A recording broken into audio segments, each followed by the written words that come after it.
승용을 한자를 푸는 대구의 오집사입니다. 오늘은 빛휘 햇볕 훈자에 대해서 말씀드리겠습니다.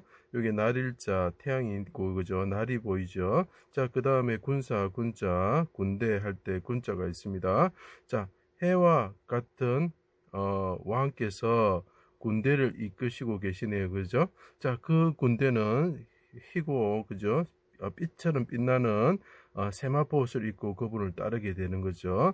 그 여호와의 날이 있는데 대적의 군사들이 있고 군대가 있고 하나님의 군대가 있죠. 도단을 생각하시면 됩니다. 아람 군대가 왔을 때에 병거를 끌고 왔을 때 그들은 다 어두운 가운데 들어가고 해가 빛을 잃게 되죠. 자, 그 다음에 하늘의 군대는 불병거를 타고 있죠. 해와 같이 빛나는 군대다라는 거죠. 그걸 빛휘자죠. 그걸 생각하시면서 봐주시면 이해가 쉽습니다. 자, 여호와의 날에 해와 같으신 분이 계셨는데 그분의 군대는 어떻다고요? 빛처럼 빛나고 그 대적의 군대는 그 해가 빛을 잃으면서 어두운 가운데 들어가서 빛을 잃게 되는 거죠. 자, 그 설명하고 있습니다. 자, 해와 같으신 햇빛이라는 뜻이 있죠. 해가 너무 햇빛이라 생각하시면 됩니다. 햇빛 혼자가 되겠죠. 아침빛 같으신, 그래서 이 해와 같으시고 아침빛 같은 술람이 여인이죠. 다윗 왕을 상징하고 솔로몬을 상징합니다. 해를 옷 입으신 해산하는 여인이다라고 표현을 하고 계시록 12장에 표현하고 있죠. 그래서 해를 옷 입으신 여인이다니까 예수님은 남자인데 왜 여인이라고 이렇게 표현을 하느냐는 거죠. 이것은 그분이 우리를 낳으시는 어머니와 같은 존재다는 거죠. 그래서 자꾸 요즘에는 자꾸 하나님 어머니하고 하는 것들은 이 말을 이해를 못했기 때문에 그렇습니다. 그래서 그 마리아를 숭배하는 것도 이것을 이해하지 못했기 때문에 해를 옷 입으시고 머리에 12 별을 관을 쓰신 분을 자꾸 마리아라고 오해를 하게 되는 것이죠. 그래서 여호와께서 해산하는 여인과 같다고 이사야 42장 14절에 그 말을 하고 있습니다.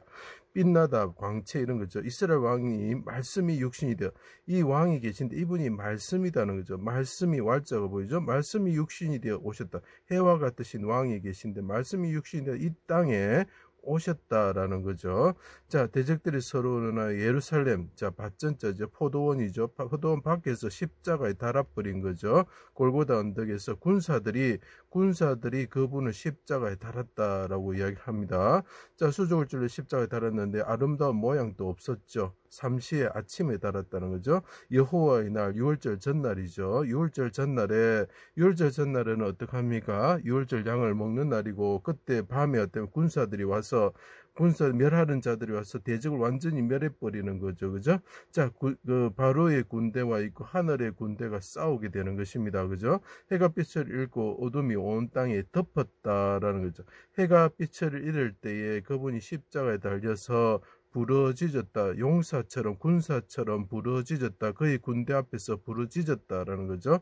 온 땅에 덮을 때 물의 흑암과 빽빽한 구름이 이 해가 빛을 잃고 덮었다라는 것은 그 사람들이 깊은 물에 잠겼다라는 것을 알 수가 있죠. 바로의 군대가 바닷물 속에 물의 흑암 가운데 잠기는 것을 상징합니다.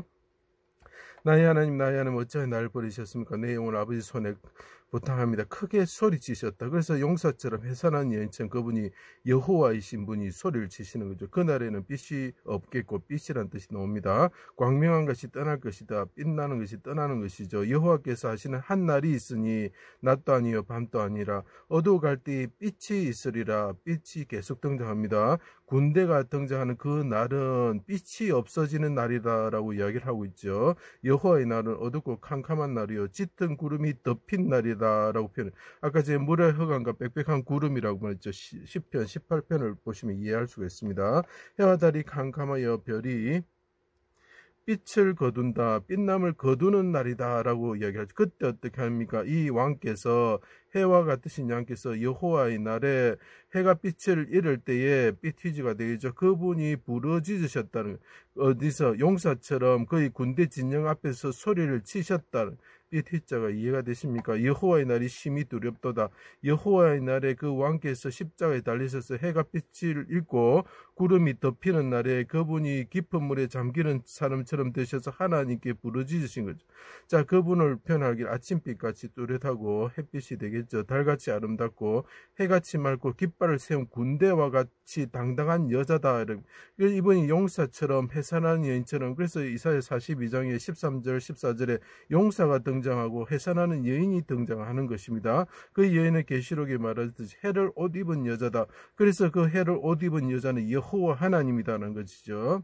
단순히 여자나 마리아가 아닌 것입니다.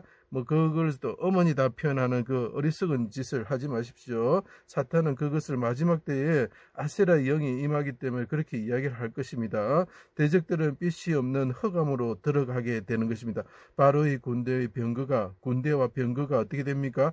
해가 빛을 잃을 때 그 어둠 가운데 있다가 또 어떻게 합니까? 물의 흑암 가운데로 들어가죠. 그래서 도단에서도 보면은 밤에 그 전쟁이 일어납니다. 그래서 성경의 모든 전쟁은 거의 대부분이 밤에 일어나고 대적들의 군대가 멸절하는 것이 해가 빛을 잃는 밤과 같은 날이 이럴 때에, 아침도 아니고 저녁도 아닌 그때에 일어날 것이라는 거죠.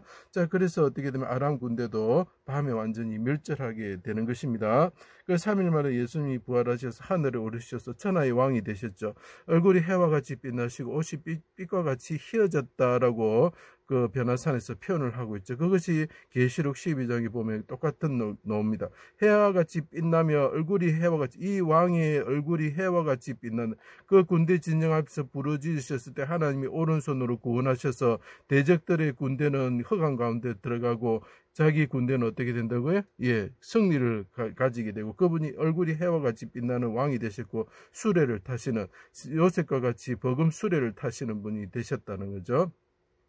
버금술에 오르셨습니다. 요셉과 아스낫이 결혼하죠. 아스낫은 태양이라는 뜻이 있습니다. 그래서 이 요셉이 아스낫과 결혼할 수밖에 없는 거죠. 보디베라의 딸 아스낫과 결혼하게 되는 거, 다 태양이라는 의미가 있습니다. 백마를 타시고 만왕의 왕이 되시고 만유의 주가 되셔서 철장으로 다스리기 위해서 오시고 입에 칼로서 대적을 멸하시는 분이 되시죠. 그때 어떻게 하면 희고 깨끗한 세마포 옷을 입은 군대가, 백마를 탄 군대가, 이 깨끗한 세마포 옷이 뭡니까? 밝고 빛나는 옷을 입은 자들, 이것은 뭡니까? 주의 백성들을 말하는 거죠. 구원받은 백성들을 말하고 천사와 천군 천사를 말하겠죠.